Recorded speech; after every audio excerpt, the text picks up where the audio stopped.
الله الرحمن الرحيم قل لا أجد فيما أوحي إلي محرما على طاعم يطعمه إلا أن يكون ميتة أو دما مسفوحا أو لحم خنزير فإنه رجس أو فسقا أهل لغير الله به ومن اضطر غير باغ ولا عاد فإن ربك غفور رحيم. آیت نمبر 145.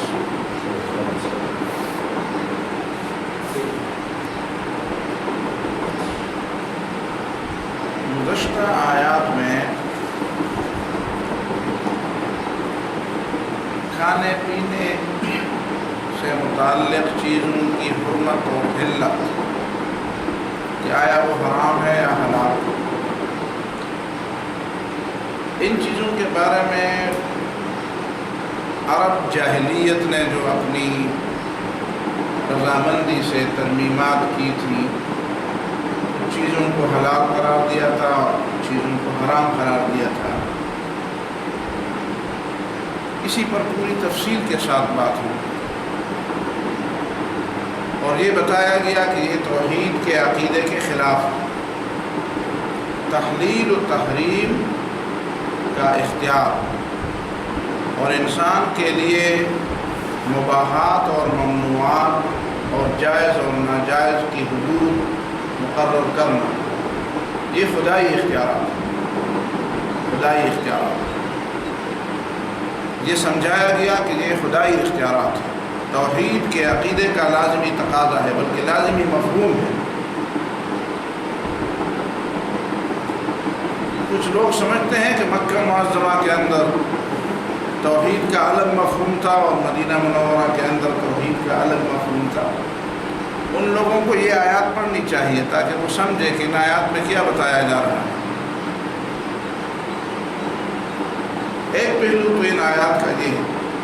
دوسرا پہلو ان آیات کا یہ ہے کہ اس میں عرب کی جاہلیت کی تشریح ہے کہ اسلام کو چھوڑو گے تو ایسے جاہلوں کے ہاتھے چھڑ جاؤ کہ وہ کبھی کسی چیز کو اپنے اوپر حرام قرار دیں گے اور کبھی کسی چیز کو تمہارے اوپر حرام قرار دیں گے، بلا وجہ، بغیر کسی وجہ کے، بغیر کسی ثبوت کے، بغیر کسی دلیل کے.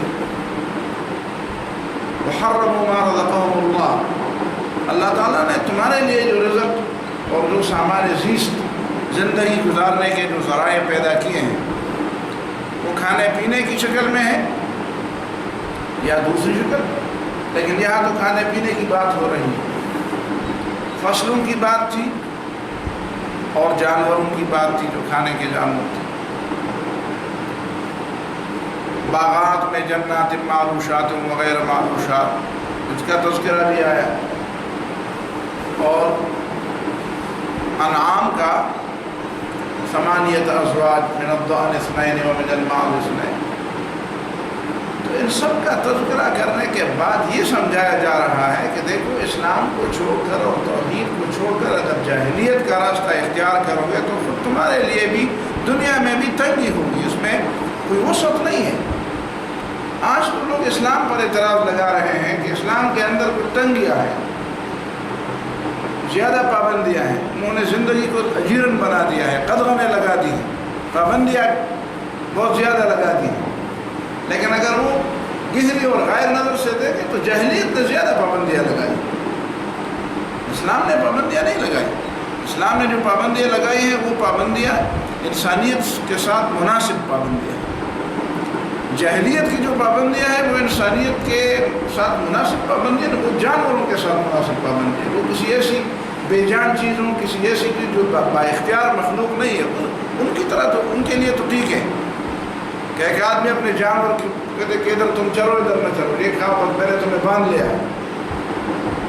جاہلیت در حقیقت ایسی پابندیوں کا نام ہے جو بالکل وہ بلا وجہ پابندیاں ہیں، ان کی کوئی وجہ نہیں ہے، ان کی کوئی ضرورت نہیں، ان کا کوئی فائدہ نہیں ہے. تو بغیر فائدے کے، بغیر ضرورت کے، بغیر استحقاق کے پابندیاں لگانا، لوگوں پر ان کی زندگی تنگ کرنا، یہ جاہلیت کے کرشمے ہیں. یہ جاہلیت کے علامات ہیں، جاہلیت کی نشانیاں ہیں، علامتیں ہیں۔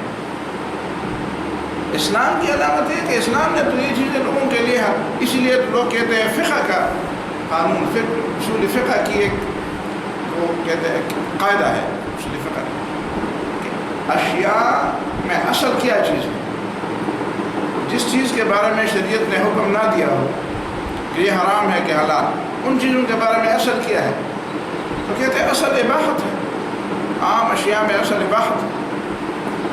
اللہ تعالیٰ نے یہ ساری چیزیں پیدا کی ہیں انسانوں کے لیے، تو جب تک شریعت یہ نہ کہہ دے کہ یہ چیز حرام ہے یا اس میں حرام کی علامت، یہ علامت ہے حرام کی، وہ ہم پڑھ لیں گے آگے سورہ المائدہ میں، وَحِلَّتْ لَكُمْ بَهِيمَةُ الْأَنْعَامِ، کہ جو چیزیں جن چیزوں میں حرمت کی علامات پائی جائے، ایسی نشانیاں پیدا پائی جاتی ہیں، ان چیزوں کے علاوہ باقی چیزوں کے بارے میں حلال، وَحِلَّ لَكُمْ مَا وَرَاءَ ذَلِكَ۔ اصل اشیاء میں اصل اباحت ہونا، اباحت کا اصل ہونا، یہ اس کا معنی یہ ہے کہ اللہ تعالیٰ لوگوں کے لیے آسانی پیدا فرما رہا ہے، تنگی نہیں کر، یرید اللہ بکم اليسر ولا یرید بکم العسر، اللہ تعالیٰ تمہارے لیے آسانی چاہتا ہے، سختی نہیں چاہتا۔ ما جعل علیکم فی الدین من حرج، اللہ تعالیٰ نے دین کے معاملے میں تمہارے اوپر کوئی تنگی نہیں رکھی۔ یہ بے جا قسم کی پابندیاں، یہ غیر معقول قسم کی پابندیاں، یہ غیر ضروری قسم کی پابندیاں، یہ اپنی طرف سے گڑھی ہوئی پابندیاں، یہ اسلام کا طریقہ نہیں ہے، یہ تو غیر اسلامی طریقہ ہے، یہ تو جاہلیت کا طریقہ ہے۔ آخر ان لوگوں کو کس نے یہ حق دیا ہے کہ تم لوگوں کے لیے حرام اور حلال مقرر کرو؟ ان کو یہ حق دیا کس نے؟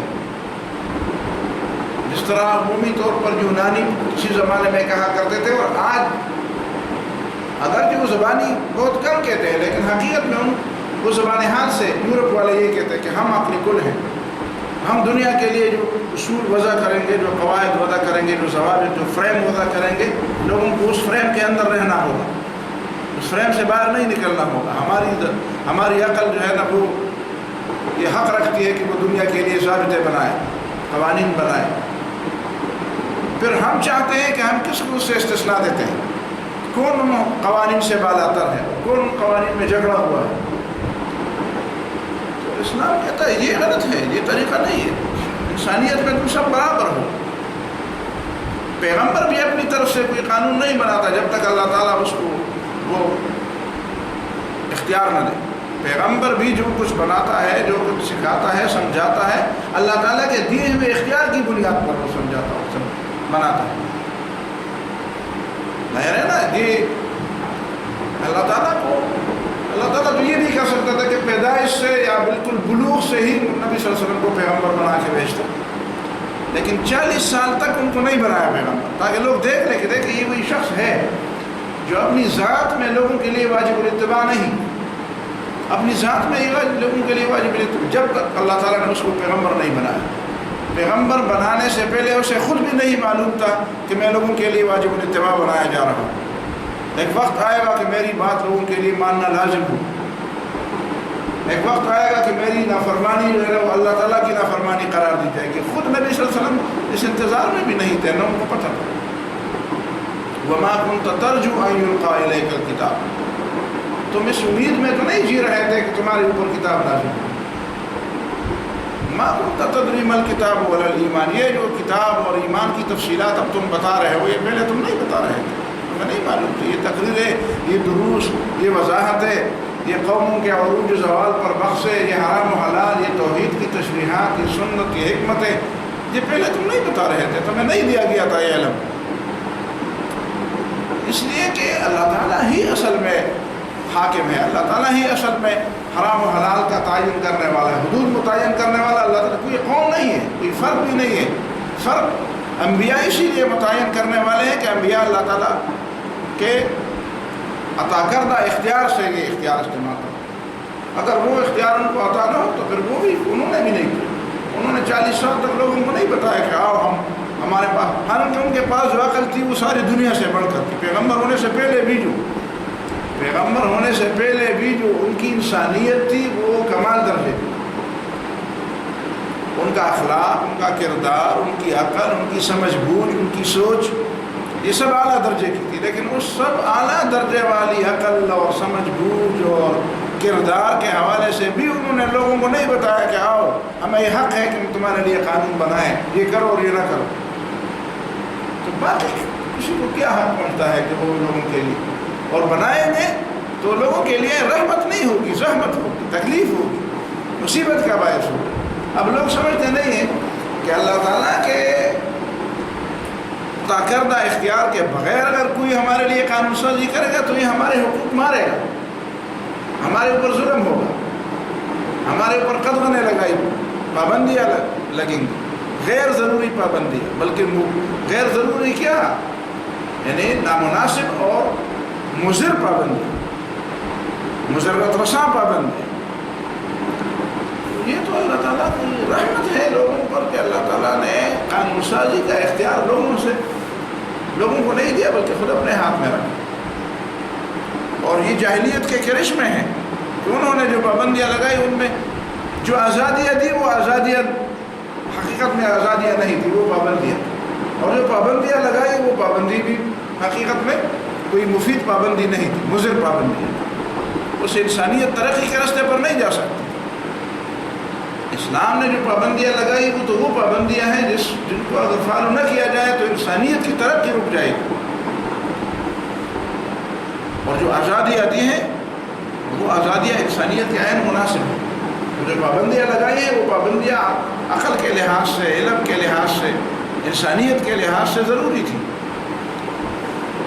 یہ الگ بات ہے کہ ہماری عقل ان تک نہیں پہنچ سکتی، پر جب اللہ تعالیٰ نے بنائی ہے تو ہم سمجھے کہ ضروری تھی، اس لیے کہ انسان کا تجربہ ان چیزوں تک نہیں پہنچ سکتا ہے جو اللہ تعالیٰ نے پہلے سے بتا دیا۔ اس لیے تو اللہ تعالیٰ نے ان کے لیے پیغمبر بنایا تاکہ کہ انسان کا تجربہ نہیں کر سکتا تھا، وہ ساری چیزیں نہیں معلوم کر سکتا۔ ان باتوں پر تبصرہ کرنے کے بعد تو فرماتے ہیں نبئونی بعلم، چلو علم کی بنیاد پر کوئی بات ہو تمہارے پاس تو بتاؤ۔ علم کی بنیاد پر ظن، گمان، اٹکل، تخمین، اندازہ، یہ تو علم نہیں۔ آج بھی لوگ جتنی چیزیں بناتے ہیں اور یا جو پابندیاں لگاتے ہیں یا جو لوگوں کے لیے فریم مقرر کرتے ہیں وہ کسی علم کی بنیاد پر نہیں مقرر کرتے، وہ ظن، گمان، اٹکل، تخمین اور اندازے کی بنیاد پر مقرر کرتے۔ جب یہ باتیں ہو گئی پھر فرمایا فمن اظلم ممن افترى علی اللہ کذبا۔ اب ان باتوں کے بیان کے بعد دیکھو کون بڑا ظالم ہوگا، کون بڑا ظالم ہوگا اس شخص سے جس نے اللہ پر جھوٹ باندھا۔ یعنی اللہ تعالیٰ کے اختیارات جب بندہ استعمال کرتا ہے بغیر استحقاق کے، حرام و حلال کی تعین کا اختیار، تو وہ ظلم بھی کرتا ہے، وہ جھوٹ بھی بولتا ہے۔ تو قرآن یہ سمجھا رہا ہے کہ دیکھو اللہ کی بندگی چھوڑ کر ظالموں کے ہاتھے چڑھ جاؤ، اللہ کی بندگی چھوڑ کر جھوٹوں کے ہاتھے چڑھ جاؤ، دغابازوں کے ہاتھے چڑھ جاؤ جو اپنے مفاد کے لیے قانون سازی کریں گے۔ دیکھیں نا پہلے بتایا گیا تھا کہ وَقَالُوا مَا فِي بُطُونِ هَٰذِهِ الْأَنْعَامِ خَالِصَةٌ لِذُكُورِنَا وَمُحَرَّمٌ عَلَىٰ أَزْوَاجِنَا۔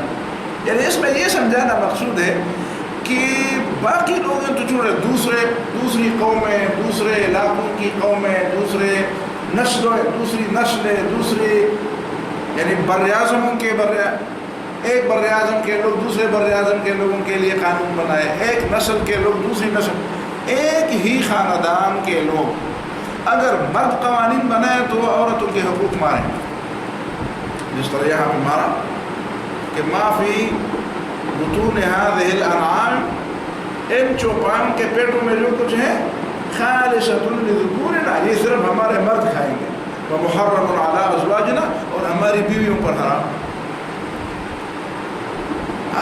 آخر جب ایک مرد اپنی بیوی کے لیے مخلص نہیں ہو سکتا تو باقی دنیا کے لیے خاص مخلص ہوگا۔ وہ جو قانون بنائے گا تو اس میں صرف اس بات کو دیکھے گا کہ مجھے زیادہ ملے اور میرے بیوی کو کم ملے۔ اگر انسان کی یہ فطرت ہے تو اس انسان کو آپ آزاد قانون سازی کا حق کیسے دے سکتے ہیں جو اپنی بیوی کے ساتھ، اپنے بچوں کے ساتھ بھی مخلص نہ ہو،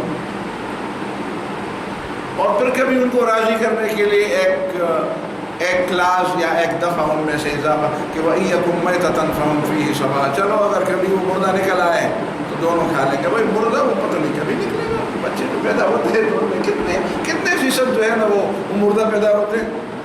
آپ اندازہ لگائیں جن جانوروں کے یہاں بچے پیدا ہوتے ہیں اس میں کتنی تعداد ان کی ہوتی ہے جو مردہ پیدا ہوتے ہیں. مطلب ہے کہ کبھی ایک موقع اس طرح آ جائے گا کہ فرض کرے گا وہ مردہ نکل آیا تو فہم فی سوا پھر اکٹھے کھا لیں. تو یہ تو ایک مذاق ہے، یہ تو حق دینا نہیں ہوا. تو اگر مرد کے ہاتھ میں قانون سازی کا اختیار ہو تو باقی انسان تو چھوڑے، وہ اپنے بال بچوں کے لیے بھی اتنا مخلص نہیں ہو سکتا جتنا اللہ تعالیٰ آپ کے لیے رحم دل ہے، جتنا اللہ تعالیٰ آپ کے اوپر رحم فرما رہا ہے. اس لیے کہ اللہ تعالیٰ نے کچھ لینا دینا نہیں ہے، اس نے سب دینا ہے، لینا کچھ نہیں. اس کے پاس جو کچھ ہے دینے کے لیے. فمن اظلم، اس سے پہلے بتایا گیا ام کنتم شہداء اذ وصاکم اللہ بہذا، تم اللہ پر جھوٹ باندھتے ہو تو کیا تم اس وقت حاضر تھے جب اللہ تعالیٰ نے تمہیں اس بات کی تاکید کی تھی. وصیت کا مطلب ہے تاکیدی حکم. ام کنتم شہداء، کیا تم اس وقت حاضر تھے اذ وصاکم اللہ بہذا، جب اللہ تعالیٰ نے تمہیں اس بات کی تاکید کی کہ تم یہ حق رکھتے ہو کہ لوگوں کے لیے حرام اور حلال کا تعین کرو. کچھ چیزوں کو اللہ تعالیٰ کی پیدا کی، کچھ چیزوں کو حرام قرار دو اور کچھ چیزوں کو حلال قرار دو. اگر یہ نہیں تھا فمن اظلم ممن افترى علی اللہ کذبا، اس سے بڑھ کر وہ ظالم ہوگا جو اللہ تعالیٰ پر جھوٹ باندھے، اور جھوٹ بھی باندھے اسی لیے کہ اس کی ذات کے ساتھ اس کا تعلق نہ ہو، بلکہ لیضل الناس بغیر علم، تاکہ وہ لوگوں کو بغیر کسی علم اور بغیر کسی سمجھ بوجھ کے اور بغیر کسی دلیل کے گمراہ کر. ظاہر ہے کہ دلیل ہوگی تو پھر تو گمراہی نہیں ہوگی، گمراہی تو ہوتی ہی بغیر دلیل کی ہے. علم کے بغیر جو کچھ بھی ہوگی وہ گمراہی ہوگی، اور اللہ کی بات علم پر مبنی ہے.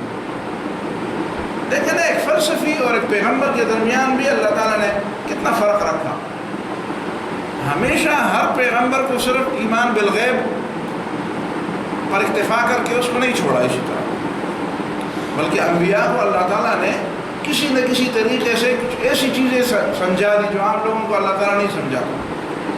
ابراہیم علیہ السلام کے سامنے کتنی باتیں اللہ تعالیٰ نے کھول دی. مردے کو زندہ کرتے ہوئے اس کو دکھایا گیا، دیکھو ان چیزوں کو، اور پھر کچھ ایسی چیزیں بھی دکھائی جو ہمیں نہیں معلوم. وَكَذَلِكَ نُرِي إِبْرَاهِيمَ مَلَكُوتَ السَّمَاوَاتِ وَالْأَرْضِ. اب ملکوت السماوات والارض میں اللہ تعالیٰ نے کیا دکھایا ان کو. رسول اللہ صلی اللہ علیہ وسلم کو اللہ تعالیٰ معراج پر لے گئے، آسمانوں پر لے گئے، کیا کیا ان کو دکھایا. انہوں نے بچشم سر اپنی آنکھوں سے دیکھا، جاگتے ہوئے، کوئی سوتے ہوئے میں نہیں، نیند میں خواب میں نہیں، جاگتے ہوئے انہوں نے بہت کچھ دیکھا جس کے ماننے کے لیے ہمیں بلایا اور ہمیں دعوت دی. جنت کو اپنی آنکھوں سے دیکھا، جہنم کو اپنی آنکھوں سے دیکھا، سدرۃ المنتہا کو دیکھا، آسمانوں کو دیکھا، فرشتوں کو دیکھا، انبیاء کرام سے ملاقاتیں. ایک پیغمبر اور ایک فلسفی کے درمیان بھی، فلسفی جو کچھ سمجھتا ہے وہ اپنے بچے تھے، یار میں نے سوچا، میں نے اس طرح نتیجہ نکالا، میں نے بڑا غور کیا، میں نے اتنی راتیں میں جاگتا رہا، ایک نقطے پر میں اتنے سال سوچتا رہا.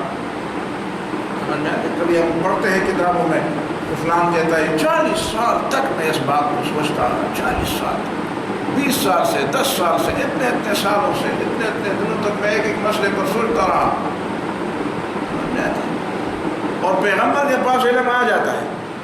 ابراہیم علیہ السلام کیا فرماتے ہیں اپنے ابو، یا ابت انی قد جاءنی من العلم. ہم علم کے پاس جاتے ہیں، پیغمبر کے پاس علم آتا ہے.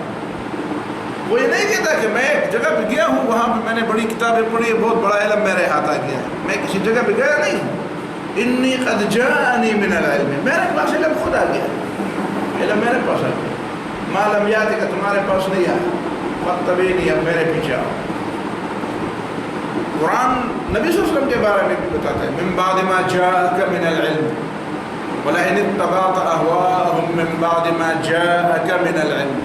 علم نبی صلی اللہ علیہ وسلم کے پاس آیا ہے، نبی صلی اللہ علیہ وسلم علم کے پیچھے کسی کے پاس گئے نہیں.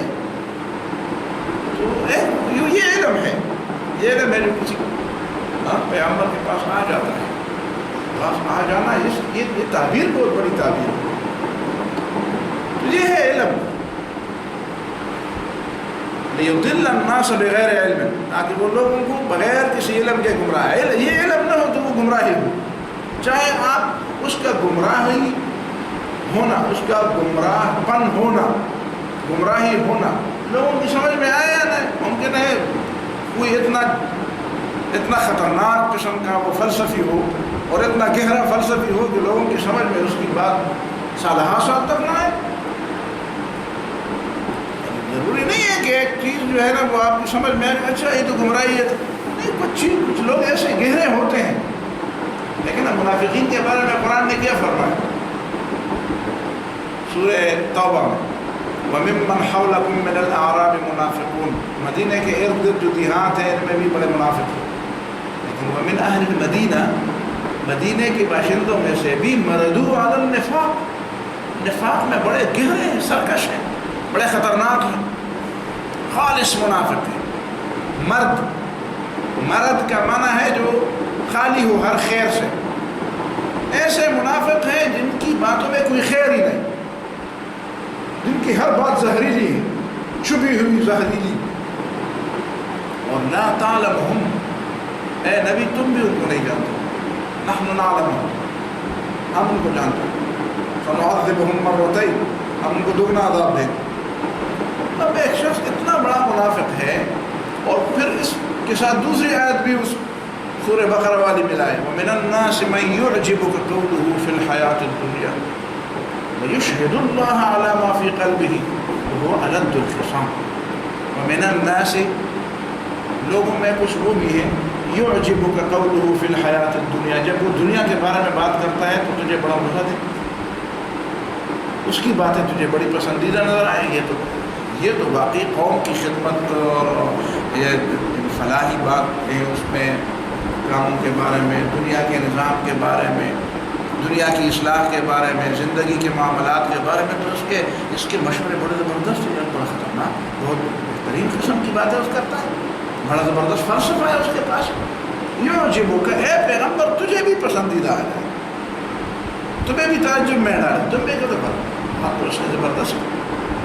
وَيُشْهِدُ اللَّهَ عَلَى مَا فِي قَلْبِهِ، اور اس کے ساتھ ساتھ وہ اپنے اخلاص کی قسمیں بھی کھائے کہ اللہ گواہ ہے کہ میرے دل میں تو اخلاص ہے، میں تو تمہاری بھلائی چاہتا ہوں، تمہارا خیر چاہتا ہوں، اور تمہاری بھلائی کے علاوہ میرا کوئی وہ عورت ہے. مجھے کتنے لوگ کہا کرتے تھے کہ میں غریب کے لیے سب کچھ کر رہا ہوں، مجھے کیا ہے، میرے پاس کچھ کم ہے،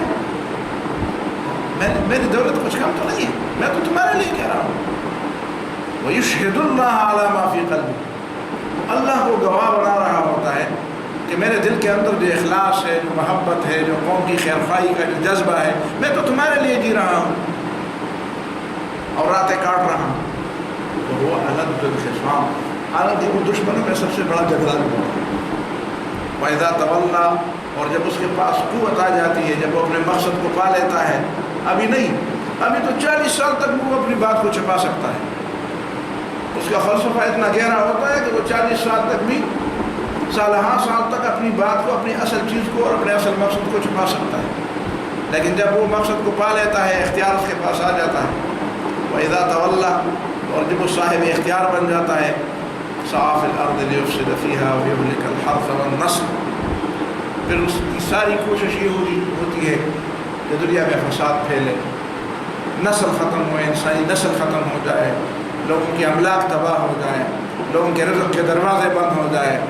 ہاں، واللہ لا يحب الفساد. اور پھر جب اس کو کہا جاتا ہے وَإِذَا قِيلَ لَهُ اتَّقِ اللَّهَ، اور جب اس کو کہا جاتا ہے کہ اللہ سے ڈرو، تم پہلے کیا کرتے تھے، تم تو وہی آدمی ہو نا جب جو یہی باتیں کرتے تھے.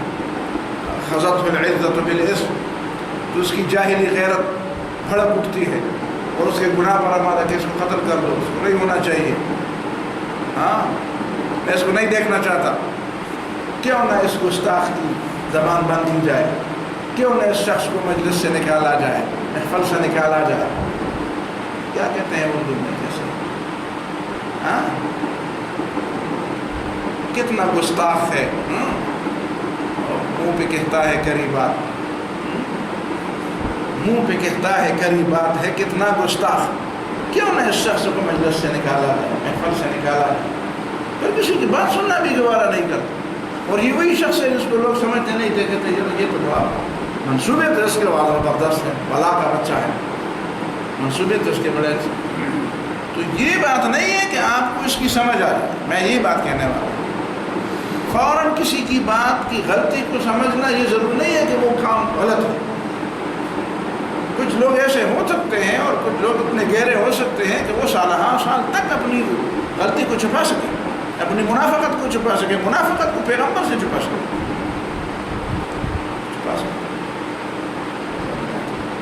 حضرت عمر رضی اللہ تعالیٰ عنہ اتنی بصیرت کے باوجود بھی جب حضرت حذیفہ سے کہتے ہیں کہ میرے لوگوں میں کوئی منافق ہے، کہتے ہیں کہ ہاں ایک جو ہے.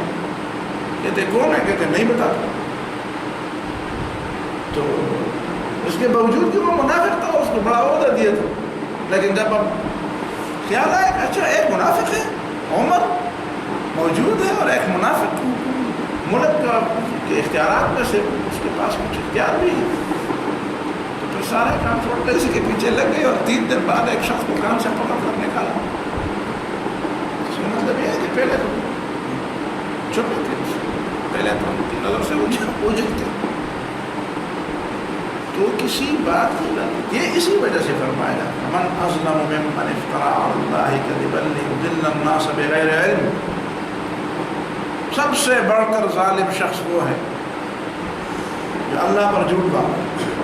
اور یہ اللہ پر جھوٹ باندھنا ہے کہ حرام و حلال کا اختیار میرے پاس ہے. آپ کہتے ہیں کیسے جھوٹ باندھنا؟ مطلب ہے کہ وہ یہ کہتا ہے نا کہ اللہ تعالیٰ نے اس اختیار کو صرف اپنے پاس نہیں رکھا ہے. اللہ تعالیٰ کے پاس نعوذ باللہ یا یہ اختیار ہے نہیں، یا اس نے میرے حوالہ کیا. تو یہ جھوٹ ہے. اللہ تعالیٰ نے تو اپنی خدائی تقسیم نہیں کی. خدائی تو وہ تقسیم نہیں کرتا. وہ رزق تو تقسیم کرتا ہے، اور رحمتیں تو دیتا ہے لوگوں کو، لیکن خدائی تو تقسیم کرنے کی چیز نہیں ہے. لیضل الناس بغیر علم، تاکہ وہ لوگوں کو بغیر کسی علم کے گمراہ کر. تو لوگوں کو گمراہ کرنا یہ اللہ تعالیٰ کا ہے ناپسندیدہ عمل ہے. اللہ تعالیٰ اس بات کی اجازت نہیں دیتا کہ کسی کو اس کا حق ہو کہ وہ لوگوں کو گمراہ کر دے. یہ مکی صورت ہے. اسی نقطے کو نوٹ کرنا چاہیے کہ مکہ ہی میں اللہ تعالیٰ نے اس بات کو غلط قرار دیا، ناپسندیدہ قرار دیا، ناقابل برداشت قرار دیا کہ یہ برداشت کے قابل نہیں ہے کہ میں لوگوں کو چھوڑ دوں کہ وہ لوگوں کو اس طرح گمراہ کرتا ہوں. اسی وجہ سے ہم کہتے ہیں نا کہ لا اکراہ فی الدین کا معنی صرف یہ نہیں ہے کہ دین میں جبر نہیں ہے، لوگ جبر نہ کرو. دین میں جبر نہیں ہے، لیکن دین جبر مانتا بھی نہیں. دین یہ بھی کہتا ہے کہ جبر ہم کریں گے بھی نہیں لیکن ہم مانیں گے بھی نہیں. لیضل الناس بغیر علم، اللہ تعالیٰ اس بات کو نہیں پسند کرتا. اللہ تعالیٰ کہ ہاں یہ بات درست نہیں ہے، ناقابل پسندیدہ ہے، ناپسندیدہ بات ہے کہ لوگوں کو اسی طرح چھوڑا جائے کہ بھائی گمراہی کے راستے بھی کھلے ہوں اور نیکی کے راستے بھی. لوگ کئی علاقوں میں ہم گئے ہیں، وہاں پہ لوگ کہتے ہیں یار یہاں کے بادشاہ کے پاس لوگ گئے کہ بھئی آپ اچھے لوگ اچھے آدمی ہیں، دیکھیں نا یہ کیا ہو رہا ہے فلاں جگہ پہ، یہ کیا ہو رہا ہے. کہتے ہیں اس نے جواب دیا کہ بھئی میں نے مسجدیں بھی بڑی اچھی اچھی بنائی ہیں اور کلب بھی بڑے بنائے ہیں. لوگوں کی مرضی ہے، تم مت کلب میں نہ جاؤ، مسجد میں جاؤ. تو یہ کون سا طریقہ ہوا کہ آپ نے دونوں راستے کھولے؟ اللہ تعالیٰ نے تو دونوں راستے کھولے. اللہ تعالیٰ تو بادشاہوں سے حق ہے بندوں کے امتحان لینے کا. تمہیں کیسے یہ حق پہنچتا ہے؟ اللہ تعالیٰ کو حق ہے، اللہ تعالیٰ اپنے بندوں کا ایک امتحان لے رہا، لیکن تمہیں تو اس کا پابند ہونا چاہیے نا کہ اللہ تعالیٰ نے کہا کہ معروفات کو عام کرو اور برائیوں کے دروازے بند کرو. تم خدائی اختیارات کے وہ حامل ہو کہ جس طرح اللہ تعالیٰ نے دونوں کے لیے راستے کھولے، تم بھی دونوں کے لیے راستے کھول دو. تم تو بندے ہو. بندہ کا معنی یہ ہے کہ تم پابند ہو. تمہیں پابند کیا گیا ہے کہ تم نیکی کے دروازے کھولو اور برائی کے دروازے بند کرو. تمہیں یہ حق نہیں پڑتا کہ تم کہتے میں نے دونوں کے دروازے کھولے. ان اللہ لا یہدی القوم الظالمین، یقینا اللہ تعالیٰ ہدایت نہیں کرتا ایسے ظالم لوگ. جب تک وہ اپنے ظلم سے توبہ نہ کرے، جب تک وہ اپنے ظلم سے باز نہ آ جائے، ایسے لوگوں کی ہدایت ہے کہ اللہ تعالیٰ ان کو زبردستی پکڑ کر ظلم سے روکے. لیکن اللہ تعالیٰ اس طرح نہیں کرے گا، ان کو سزا دے گا. لیکن ان کو سزا دینے کا معنی یہ نہیں ہے کہ مسلمانوں کو یہ کہا جا رہا ہے کہ ان کو آزاد چھوڑو. یہ اللہ تعالیٰ کا تکوینی فیصلہ وہ اللہ تعالیٰ پر چھوڑ دیں. اللہ تعالیٰ نے نمرود کو حکومت بھی دی اور ابراہیم علیہ السلام کو کہا جا کر اس کے گلے میں ہڈی بھی لٹکا. ہاں تو حکومت بھی اللہ تعالیٰ نے دی تھی اور اس مزے کرکرانے کے لیے اور اس کے مزوں کو خراب کرنے کے لیے ابراہیم علیہ السلام کو بھی بھیجا. فرعون کو حکومت بھی اللہ تعالیٰ نے دی اور موسیٰ علیہ السلام کو لاٹھی بھی دی کہ جاؤ. اور جب بھی موسیٰ علیہ السلام آتے تھے تو گویا کہ اس کے سر پر بیٹھے. وہ فرعون کسی سے نہیں ڈرتا تھا. موسیٰ علیہ السلام سے بہت بڑا مرعوب تھا, بہت مرعوب تھا. حالانکہ وہ مغلوب قوم کا فرد تھا لیکن وہ اس پہ ہاتھ نہیں اٹھا سکتا تھا. بلکہ جب تک موسیٰ علیہ السلام دربار میں ہوتے تھے تو فرعون کے سر پر درد ہوتا تھا کہ یہ شخص کب جائے گا. اور اللہ تعالیٰ نے ایسے انداز میں موسیٰ علیہ السلام کو کہ موسیٰ علیہ السلام اس کی ساری کمزوریوں سے واقف تھے. اس کے گھر میں رہے تھے نا, اس کے گھر میں رہے تھے. اسی گھر میں یہ بھی تھا جس گھر میں موسیٰ علیہ السلام پلے بڑھے, اسی گھر میں تو یہ فرعون بھی تھا. تو اس کی ساری کمزوریوں سے تو موسیٰ علیہ السلام واقف تھے. باقی لوگ تو دور دور سے ان کو دیکھتے تھے نا. موسیٰ علیہ السلام نے بڑے قریب سے دیکھا, بڑے قریب سے دیکھتے ہوئے اس کی کمزوریوں سے بھی واقف تھا. اور ویسے بھی اللہ تعالیٰ نے نبوت کا ایک روب ان کو دیا تھا. تو یہ دونوں باتیں ساتھ ساتھ چلتی تھی. کوئی یہ نہیں کہہ سکتا کہ یار اللہ تعالیٰ نے اسے حکومت دی تھی تو تمہیں کیا ہے یار بس کر دے وہ. تو ہم جواب دیں گے کہ پھر موسیٰ علیہ السلام کا کیا کام تھا, اسے اللہ تعالیٰ نے حکومت دی تھی. ابراہیم علیہ السلام کو پھر نہیں جانا چاہیے تھا نعوذ باللہ, جب نمرود کو حکومت ابراہیم اللہ تعالیٰ نے دی تھی.